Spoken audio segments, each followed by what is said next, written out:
We recently got a brand new album by the band Spiritbox, Tsunami C. Let's talk about it.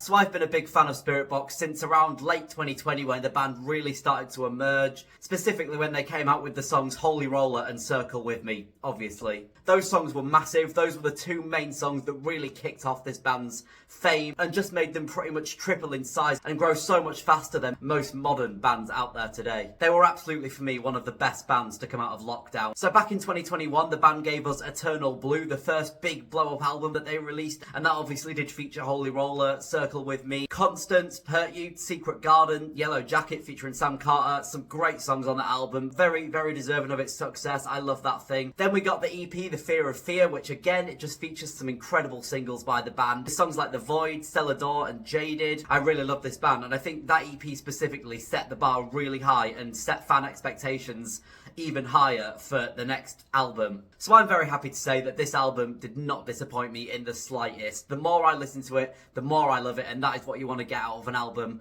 of a band that you're a big fan of anyway. So this album absolutely started on some very strong singles: Soft Spine, No Loss No Love. Again, a couple of the most heavy songs that this band have released to date, very enjoyable. But the single that stands out most to me by far is Perfect Soul. And I've been playing this song, well, probably almost every day since it came out. I think this is hands down one of the best Spiritbox songs ever. It is just beautiful through and through. You know, Spiritbox are so good at doing the heavy, they're also great at creating songs like this. It might actually be my favourite Spiritbox song ever at this point. Just before the album's release, we also got a final single, Crystal Roses. Now, from what I've seen, this one is already a lot more diverse between fans. I think mainly because it's one of the most different songs that the band have released to date, and it's got, I guess it's got the most weird mixing in it. It's a lot more mainstream pop sounding, I guess. It's not heavy. You know, it's still got the sound, it's still got the Courtney. But now that it's been with us over a week, again, this is one of my favourite songs on the album. I guess that is because I'm quite drawn to weird things. I'm not always drawn to the most heavy things, the most heavy songs.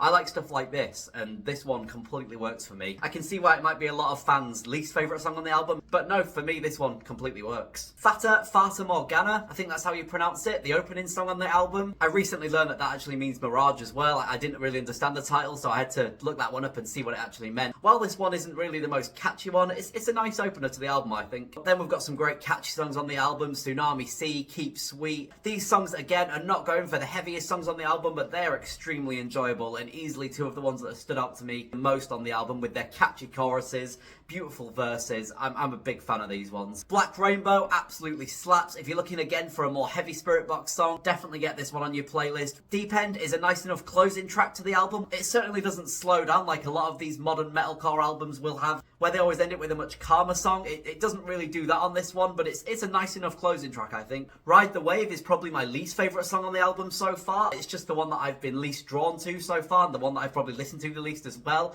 Maybe I need to listen to that one a little bit more. Maybe just not as catchy as the other songs on the album for me. And finally, A Haven with Two Faces. Absolutely incredible song. It definitely earns its 5+ minutes of runtime as well. Nice little halfway track in the album, and it really does split that thing up nicely. You definitely don't find yourself wanting to skip this one. It actually is a really enjoyable one. And yeah, like I said, the 5+ minutes is definitely justified. So yeah, if it still wasn't obvious at this point, I love this album. They have come back and just done everything that I loved on the first album and the EP, and just brought it all into this new album, and it just works so well. And I think we're going to see so many bigger things happen to this band from the success of this album. You know, they're already selling out massive tours. They're moving up and up those festival lineups, closer and closer to the top. And I honestly think in these next few years, this band has got a strong chance of headlining some festivals as well. So Tsunami C absolutely slaps. Well done, Spiritbox, on another incredible album. I don't actually know where I'd rank this right now if I was to do a ranking of sort of their two albums, maybe including that EP as well, because it basically is. Yeah, I'm not really sure if I prefer this one to Eternal Blue. That album did kind of have a massive impact back in 2021 when life was very different, so it is hard to tell yet. Maybe spending a few more months with this album on repeat will help me decide that one a bit easier, but either way,